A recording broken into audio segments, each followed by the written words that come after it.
Ladies and gentlemen, my name is Total Biscuit of the YouTube channel Total Halibut and CynicalBread.com. We're having a look at Star Trek Infinite Space, which is a title by Gameforce and I believe is being published by Frogster. And this is an in-browser MMO-style Star Trek game with space combat missions and all that good stuff. So we're going to crack through the mission that they've currently got available for us right here. See how that one turns out. We have started the mission. Couple of freight containers lying around, which appear to contain loot, as far as I can tell. Freight containers, there we go, got a few of those. And appear to be in control of a Galaxy-class starship in this respect. Now, what you've got down the bottom here are a couple of options. I believe if I click this will actually give me a speed boost. We've got photon torpedoes right there. There is the ability to scan. These asteroids, as we discovered, are actually hard walls, so if you check the minimap towards the bottom right, you'll see what's going on. I say this is in browser, but it uses the same kind of engine that you've probably seen before from games like Battlestar Galactica, so you're aware of what's going on. We're actually playing this in full screen. You can actually switch out if you so desire, and that is actually the browser mode right there, but there's nothing stopping you playing in full screen, as you can very clearly see. So we'll pop right back in there. Okay, got a few things on the mini-map, so we're going to go check them out and see exactly what's going on right there. The combat is effectively hotkey-based. We've got phasers, photon torpedoes right there, and whatever the heck that is. We're going to find out what's going on right there. We've got a few birds of prey, so let's get started right here.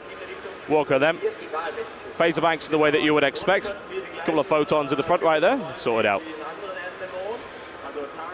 So it looks like we've got stunned by something. I'm not entirely sure what, but we're working on it. There we go, we can move again, that's always nice. Don't really know what this is. We'll find out. I say the tools actually don't have any tooltips on them as of yet, so I can't be 100% sure as to what everything is.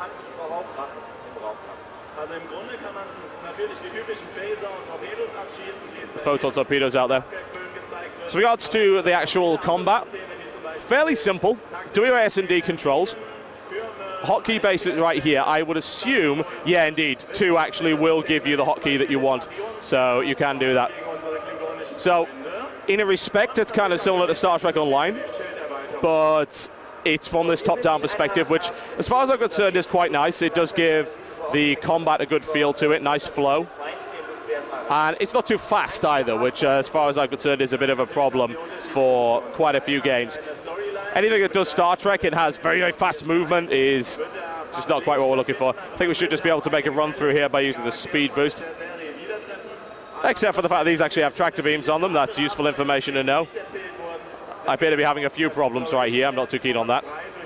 We'll deal with that as we pass by. So mostly this seems to be a selection of missions, and you can also go back into a crew mode, and you can talk to various different players. Ships are piloted by yourself and yourself alone, so no multi-crew ships as far as I can tell. I'm going to keep moving in this direction, just trying to follow the arrow. In the background, you can no doubt hear presentation that's going on over there, which unfortunately is in German, which makes things a little tricky. So we're just trying one of the booths right now. I get a bit extra speed on that. There we go. It's going in the direction of the arrow, trying to find exactly what we need to do. We need to destroy the Klingon base, so we'll try and deal with these turrets first. Oh, I found friends. Okay, that's a tractor turret. That's not good. Let's deal with that. Let's get out of that. Always like myself a little bit of Star Trek combat, honestly. Thus far, this game does seem to provide that. It's really weird to see all of these games actually going down the browser-based model, but considering what is actually available now in terms of the engines you can run in a browser, I can hardly blame them for doing just that. Makes the game very accessible. It really suits the free-to-play model, as it's after people that perhaps don't want to play an awful lot. They just want to play casually, and that kind of model works for anything that's got an in-browser engine. One of these things. I have no idea what that is, but it's a big explosion, possibly a tri-cobalt torpedo or something like that. And you can use the repair right there, which actually drains your energy down the bottom. I still have no idea what that is, because, again, it doesn't say, but we'll make our way through here. There we go. Oh, I have quantum torpedoes on this thing. Always wonderful. If you hadn't already guessed, folks, I'm actually a bit of a Star Trek nerd. Have been for quite some time. Played a lot of Starfleet Command, Starfleet Command 2, and of course Starfleet Command 3, which is not quite as good as the others, but hey, we'll deal with it. These guys are really starting to annoy me. I think the main thing about this is perhaps that it doesn't have any goddamn ground combat, which was the problem that a game by the name of Star Trek Online had. Not so good. Not what you're really looking for. Not a big fan of that at all. Okay, let's push ourselves forward a bit. We're supposed to destroy the Klingon base. Let's deal with these birds of prey first. Hotkey combat, I suppose, does kind of work for a Star Trek game. If I recall, yeah, I'm almost certain you could. In Starfleet Command, you can actually do an alpha strike, which will allow you to fire all your weapons at once. The thing is, this is kind of simplified. So your phaser banks, for instance, are on button 1. Your photon torpedoes are on button 2. This is actually even more simplified than Star Trek Online was, simply because Star Trek Online had the ability to have various weapon banks bound to different hotkeys, which was kind of neat. It was always good when you're trying to manage energy. Energy management in this game doesn't really seem to be a big deal. You've got your energy down the bottom right there. Let's check it. It actually doesn't drain if you fire your phasers at all. It does drain if you fire a photon torpedo, however.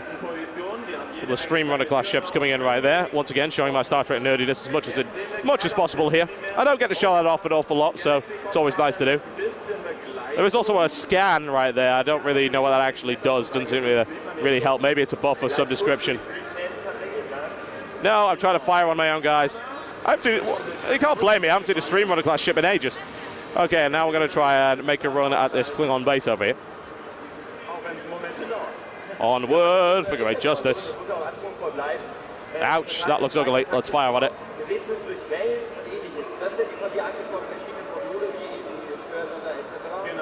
Just fire everything Fire everything, yes, that works.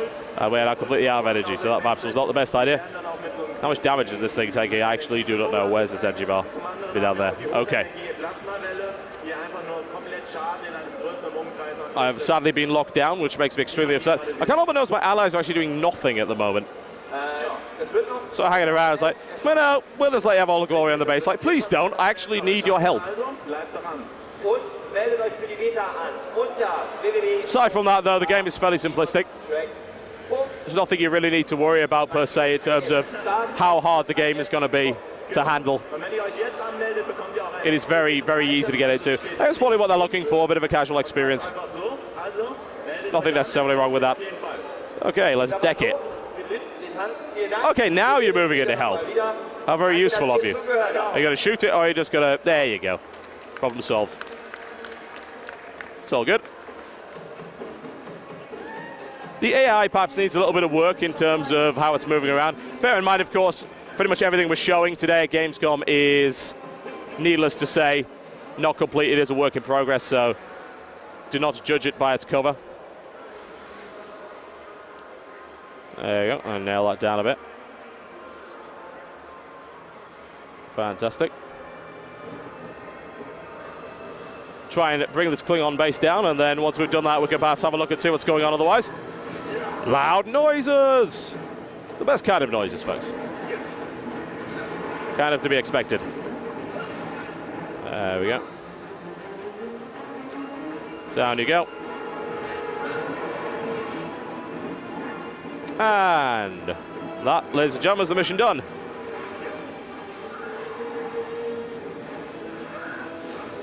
We don't like you. Go away. Wow. He looks really bored. Back to space dock in 18 seconds, and we'll have a look at space dock and see what exactly is going on there, and then we should conclude this little foray into infinite space. Very soon. It's always nice to see more Star Trek games being produced. I'm not entirely convinced by the caliber of them all the time. Like, Star Trek Online had some good moments, and there were other things that were terrible. And there you go. That is the mission. So that's a quick look at Star Trek Infinite Space. It's a top-down MMO-based shooter. Fairly simplistic, but seems to have a bit of promise, and of course, will most likely be a free-to-play game based in a browser. My name's been Total Biscuit.